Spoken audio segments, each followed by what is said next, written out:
Hola, buenas noches. Bienvenidos a la serie México y los signos de los tiempos. Esta vez continuaremos platicando del libro Tlacaelel, el azteca entre los aztecas, del licenciado Antonio Velasco Piña. En el último programa nos quedamos conversando acerca de la inesperada llegada de Tlacaelel a Tenochtitlan para ver, él quería asegurarse de que la ciudad estuviera bien resguardada frente a un ataque tepacneca. Entonces, en este momento ya en Tenochtitlan se están preparando, y Moctezuma está preparando una estrategia de defensa para contra los tepacnecas. ¿En qué consiste esta? Bueno, en lograr organizar militarmente a toda la juventud tenochca, hombres y mujeres, para enfrentarse a los tepacnecas. Hay todavía una división muy grave dentro de la sociedad tenochca porque muchos no quieren enfrentarse militarmente con los tepacnecas, pero va a ser el discurso que pronuncia Tlacaelel el que va a lograr esta unidad. Como resultado de este discurso se acaban las divisiones y entonces ya todos empiezan a prepararse para luchar contra los tepacnecas. Se van a aliar con Nezahualcóyotl, que va a propiciar una rebelión de los texcocanos. Recordemos esa extraordinaria figura de Nezahualcóyotl. Recordemos que si no hubiera existido un personaje como él y alguien lo hubiera inventado en una novela, nadie hubiera creído posible que fuera real un personaje así. El señor era poeta, estadista, urbanista, militar, filósofo, y además tuvo 200 y pico de mujeres y centenares de hijos. Entonces, unidos, los texcocanos y los aztecas logran vencer a los tecpanecas dirigidos por Moctezuma. Fue una proeza militar extraordinaria porque los tecpanecas pues, tenían un ejército mucho más numeroso, más entrenado. Además, logran traer un gran grupo de mercenarios que los apoyen, y a pesar de eso los derrotan a través de una estratagema muy ingeniosa de Moctezuma. Y a partir de ese momento se va a iniciar la expansión azteca, que va a consistir básicamente en dos grandes objetivos. Uno, la creación de un imperio, ¿no? O sea, van a ir extendiendo sus dominios, van a ir incorporando a este imperio a una enorme diversidad de pueblos y van a crear esa proeza que a lo largo de toda la historia de la humanidad se da en contadas ocasiones, que es la creación de un imperio, con todas las virtudes y los defectos que esto tiene. No los vamos a idealizar. Evidentemente que la creación de un imperio tiene también graves defectos. Pero también van a crear un gran renacimiento cultural, y este sí es impecable. De esto podríamos hablar muchísimos programas, pero yo creo que con un solo ejemplo va a quedar muy claro la dimensión de este renacimiento cultural. Casi todas las personas que nos están viendo posiblemente conozcan el Templo Mayor y habrán visto una escultura de las más antiguas del Templo Mayor, que es un chacmol. Si yo le pregunto a una persona qué le parece ese chacmol, seguramente me va a decir, pues me parece espantosamente horrible, porque comparado con los chacmoles toltecas, de las cuales este chacmol es una simple copia, pues vemos que es un chacmol muy primitivo. En cambio, si vemos la gran cantidad de obras escultóricas de los aztecas, que son extraordinarias, como el calendario azteca, la Coyolxauhqui o tantas otras, yo estoy seguro que una persona que no conociera la historia de los aztecas y viera el chacmol y viera el calendario azteca, supondría que entre ambas piezas existieron siglos de diferencia, que fue a través de un largo periodo, como este pueblo fue desarrollando un estilo muy personal, muy propio, porque ya no eran copias de lo tolteca, hasta llegar a este prodigio de esculturas que asombran en cualquier parte del mundo cuando son exhibidas. Y no nos podría creer que logró en tan poco tiempo. ¿Por qué? Porque nuevamente vuelvo a insistir, cuando los aztecas aplican este sistema de enseñanza en una sola generación, se transforma totalmente la sociedad y se puede saltar de esta escultura tan primitiva, esta tan extraordinaria, y convertir un simple poblado de chozas en una ciudad imperial, porque ya todo el mundo hace a lo que vino a la tierra, puede realizar su misión. Entonces, realiza un imperio y realiza un desarrollo espiritual extraordinario. Sobre este desarrollo espiritual, creo que usted quería comentar algo de cómo se logró y cuáles fueron los objetivos. No sé si tuviera alguna pregunta al respecto. Esa fue una de las preguntas. ¿Cómo se lleva a cabo esta renovación espiritual? ¿Con base en qué acciones? ¿Cómo lo vislumbra Tlacaelel cuando está meditando? Sí. Bueno, Tlacaelel, como ya hemos mencionado, su principal objetivo era desarrollar ese sentido de responsabilidad cósmica en todos, ¿no? Tomando como base la educación, pero aquí viene también el secreto. Él toma un modelo, que es el modelo tolteca, de la sociedad tolteca, y lo aplica adecuadamente. El secreto está en aplicarlo adecuadamente, no en copiarlo mecánicamente. Por ejemplo, él recupera la antigua institución de los guerreros águilas y los guerreros tigres.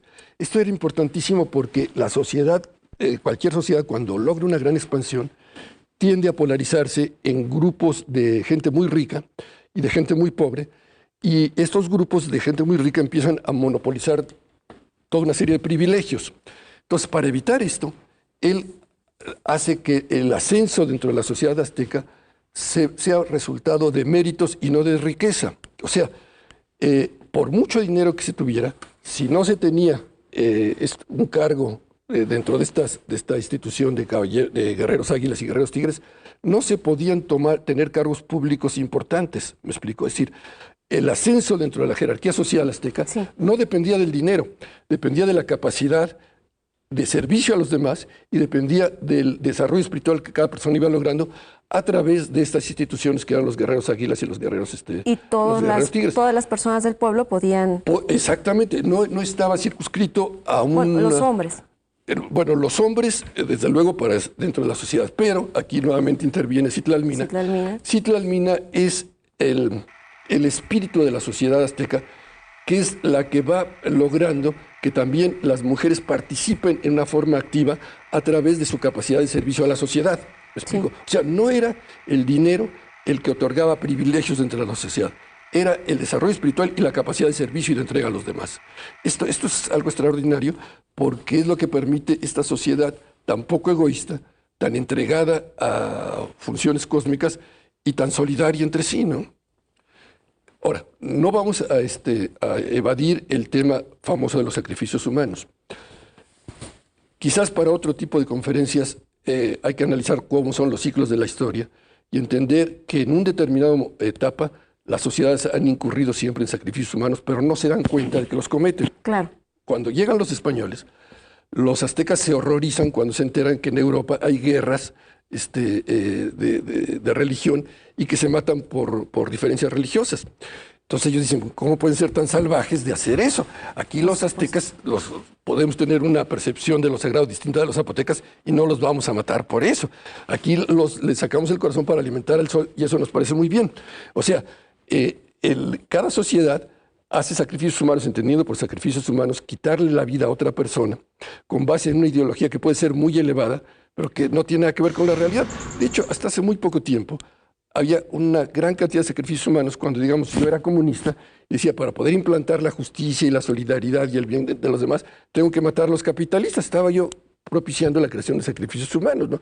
Claro. Pero no entendía yo que esos eran sacrificios humanos, ¿no? Eso los hacían los aztecas, que eran muy bárbaros. O sea, en cualquier sociedad en determinado momento se ha cometido este error, y este error lo van a cometer también los aztecas, y así lo tenemos que reconocer. Pero sin embargo tenían acuerdos, ¿no? Porque Nezahualcóyotl no estaba de acuerdo con eso, y sin embargo eran aliados y respetaban. Y lo respetaban. Es más, incluso en la maravilla de bosque sagrado que tenemos aquí dentro de la Ciudad de México, que no sabemos ver lo que es todo un libro de historia, que es Chapultepec, cuando los aztecas controlan toda esta área, sienten que no hay entre ellos un personaje de la dimensión espiritual necesaria para ser el regente de Chapultepec y se lo encomiendan a Nezahualcóyotl, aunque no estaba dentro de los reinos de los límites del reino de Texcoco. Chapultepec siempre está a cargo de Nezahualcóyotl y ahí no se cometen sacrificios humanos. O sea, respetaban esta actitud de Nezahualcóyotl que recuerden ustedes que como gran filósofo que era, había llegado a la conclusión del Dios único y de que no eran necesarios los sacrificios humanos. O sea, siempre hubo esa diversidad, ¿no? Ajá.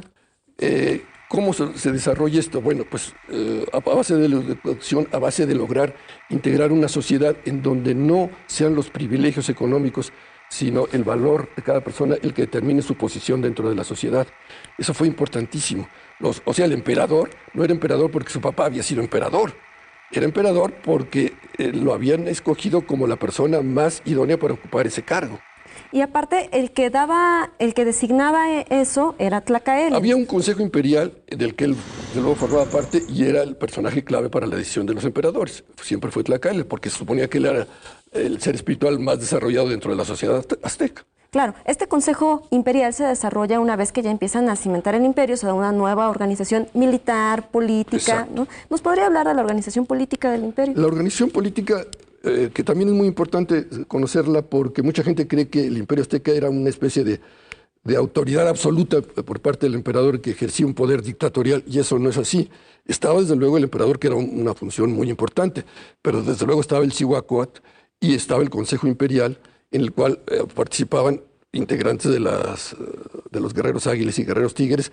Finalmente también admitieron la participación de comerciantes. En un principio no se admitía la participación de comerciantes, pero ya después de hecho, la hubo admitieron. El único conflicto interno importante que tienen los aztecas es justamente con los comerciantes, porque para evitar que el dinero fuese un medio para tener una posición importante dentro de la sociedad, se excluía dentro de cualquier cargo público, de cualquier acto, cualquier cargo importante dentro de la sociedad a los comerciantes. Entonces esto va a propiciar una rebelión de los comerciantes en Tlatelolco, que era donde estaba el principal mercado, que también es apoyada por algunos sacerdotes de los cultos femeninos. Ajá. Y también por algunos militares que no habían logrado ascender ¿Esta rebelión tenía por objetivo derrocar al emperador? Sí. Más que nada derrocar al emperador, pero más que nada derrocar el sistema político organizado por Tlacael y cambiarlo por uno en el cual fuera más condescendiente con la gente que tenía dinero y con la gente que no había tenido méritos suficientes para ascender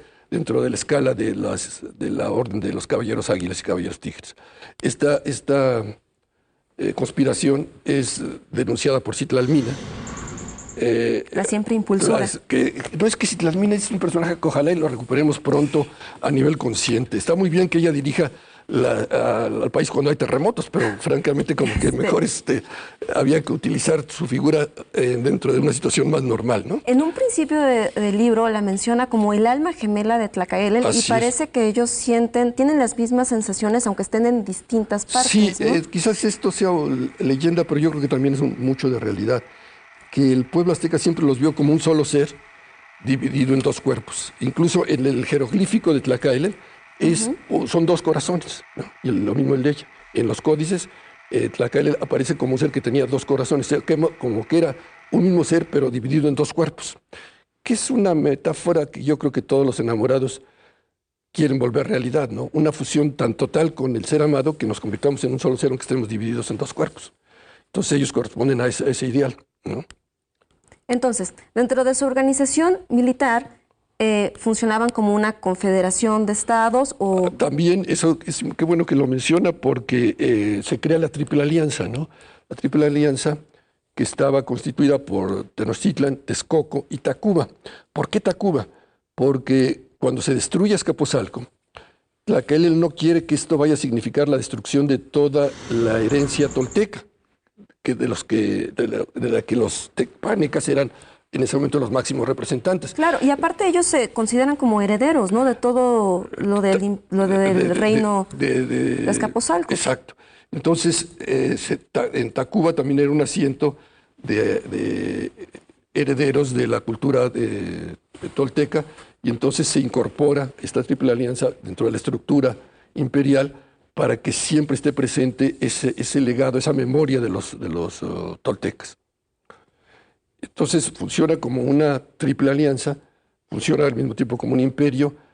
Es muy compleja. Fíjese que, por ejemplo, uno de los grandes filósofos de la historia, que es Spengler, del siglo XX, considera que la organización imperial azteca era un modelo de una perfección y de una sofisticación extraordinaria. Dice, los europeos no tuvieron ni la menor idea de lo que estaban destruyendo cuando destruyeron esta organización, porque estaban muy lejos de poder comprender algo tan sofisticado como era lo que habían logrado los aztecas en su organización política, ¿no?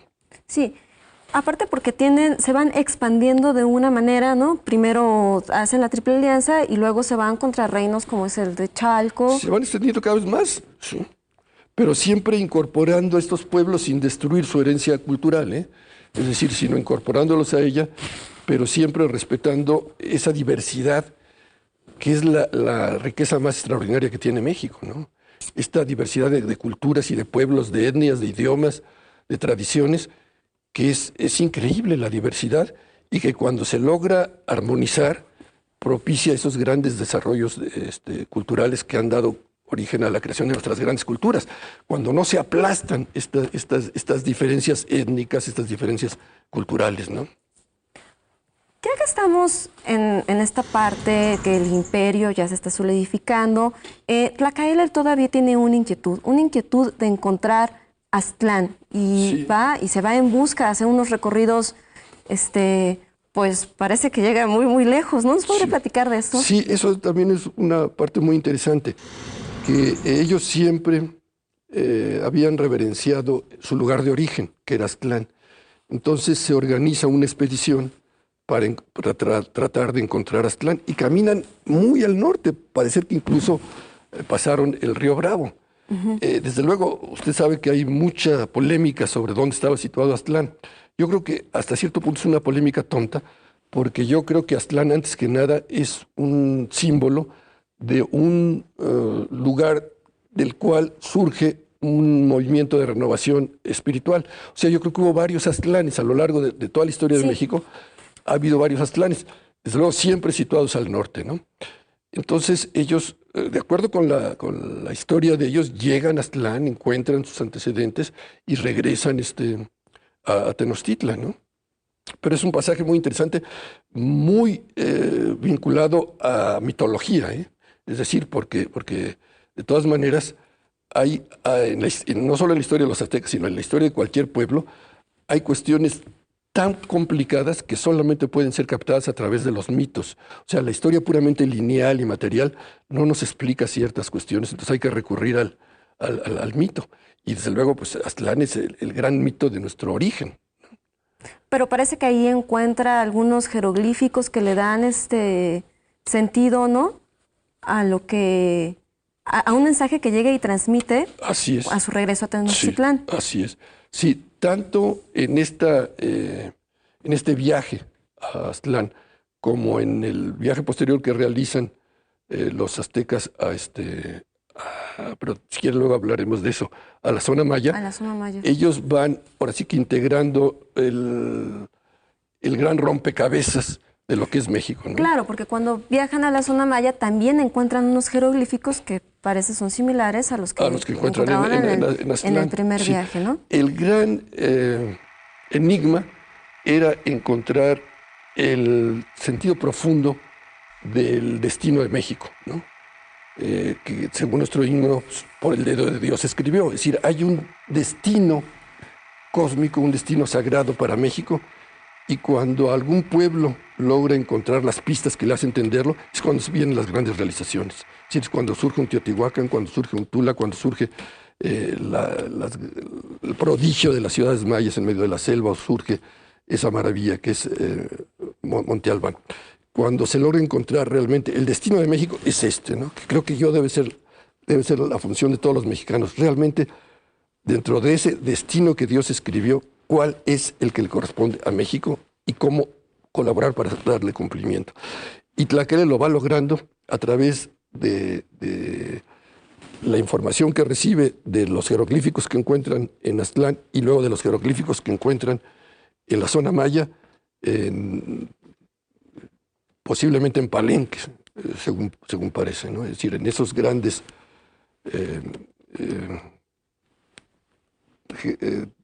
libros escritos en piedra que existen en la zona maya, en esos grandes murales, en donde están descritas toda una cosmovisión integral de lo que es el ser humano, de lo que es la historia de la humanidad, de lo que es México. Entonces él ahí, gracias a estos jeroglíficos que se descubren en la zona maya, comprende finalmente cuál es el destino de México y entiende cuál es su error, el error de haber realizado sacrificios humanos, y trata de rectificar, ¿no? Pero ya no lo va a lograr, eso va a ser después, y en gran parte nos corresponde todavía a nosotros completar Claro, la misión de corrigiendo, Tlacael. ¿verdad? Seguir corrigiendo muchas cosas. Sí. Él siempre tenía la idea de mantener una dualidad, ¿no?, entre las cosas. O sea, él, por ejemplo, era el Cihuacóatl, estaba el emperador. Dentro de esta dualidad, por ejemplo, ¿qué tiene que ver Quetzalcóatl con Tezcatlipoca?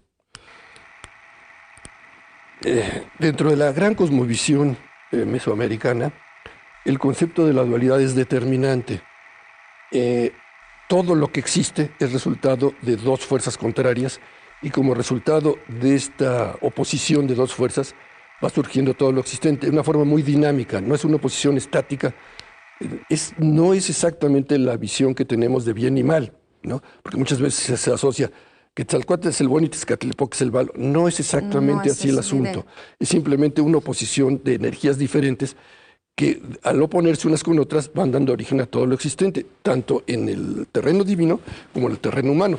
Incluso cuando los aztecas fundan Tenochtitlan, por muy modesta que haya sido su fundación, la hacen intentando reproducir el modelo de la dualidad, o sea, se crea un centro solar masculino, que es nuestro actual Zócalo, donde estaba el Templo Mayor, con deidades totalmente masculinas como son Quetzalcóatl, Huitzilopochtli, Tlaloc, y un centro totalmente femenino como era Tlatelolco.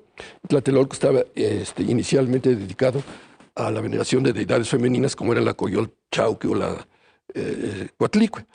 Así es como se funda Tenochtitlan, intentando reproducir este modelo de dualidad. Incluso esto nos va a explicar también, ya adelantándonos un poco a lo que fue la conquista, por qué Cuauhtémoc era la suprema autoridad de Tlatelolco, ¿no? Un puesto importante, pero de todas maneras de segunda fila, porque se había mantenido esta división de la ciudad en dos partes, ¿no? Aun cuando ya, como resultado de esa rebelión de la que platicamos, de los mercaderes, se había destruido incluso los templos, lo que fue un error también, los templos dedicados a deidades femeninas que estaban en Tlatelolco se destruyen y se entronizan deidades masculinas. Esta rebelión de los mercaderes fue por unas envidias que se da precisamente hacia un artista, ¿no? Un escultor. Esa es más bien la primera rebelión, pero que Tlacaelel no la considera de importancia, que es la de lo que se llamó la rebelión de los falsos artistas. Cuando se inicia el esplendor azteca, había un monopolio del arte, todas las organizaciones de arte, que simplemente estaban imitando lo tolteca. Entonces surge un escultor Tecpal que quiere crear un arte totalmente azteca, que se va a recorrer todo las otras áreas culturales de México y regresa y crea su propio estilo. Y es el que crea nada menos que la Coatlicue y el calendario azteca. Él es el autor de estas piezas, ¿sí? Esto se lo digo por tradición oral, porque no las firmó así de que diga esto, hecho por fulano de tal, pero hay una tradición oral que reconoce la figura de este personaje. Y entonces los artistas que sienten que van a ser desplazados intentan un movimiento de rebelión, pero muy mal organizado, es decir, se asustan luego y salen corriendo. ¿Alguna conclusión que nos quiera dar? Bueno, pues la conclusión va a ser siempre la misma, reestudiar la historia para encontrar en ella las grandes lecciones, ¿no? Es decir, cómo organizar a una sociedad para que sean siempre los mejores elementos los que destaquen y no sea producto ni del dinero ni de privilegios obtenidos a través del dinero. Creo que es una gran lección. Cómo lograr armonizar a los distintos grupos étnicos de México para que todos den su mensaje, den su opinión e integrarnos en una gran unidad nacional, no aplastando a estas comunidades, es también un mensaje muy importante, ¿no? Respetando siempre las diferencias y las distintas tradiciones y formas de pensar de todas ellas. Creo que esto es importantísimo, ¿no? Nos adaptando a las nuevas circunstancias. Y también quizás una conclusión muy importante, rectificando un poco el error que se cometió en la época de Tlacaelel, el no marginar lo femenino, ¿no? Es decir, el comprender que lo femenino tiene la misma importancia que lo masculino y que tiene que marchar al unísono de él, ¿no? Es decir, que creo que esto es algo que también se está recuperando, sí, claro, a nivel mundial. Lo del género anda muy en boga.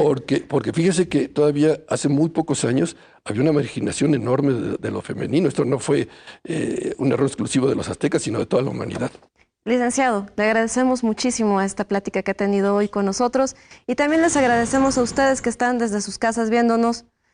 Continuaremos platicando sobre Tlacaelel en nuestra próxima emisión. Buenas noches.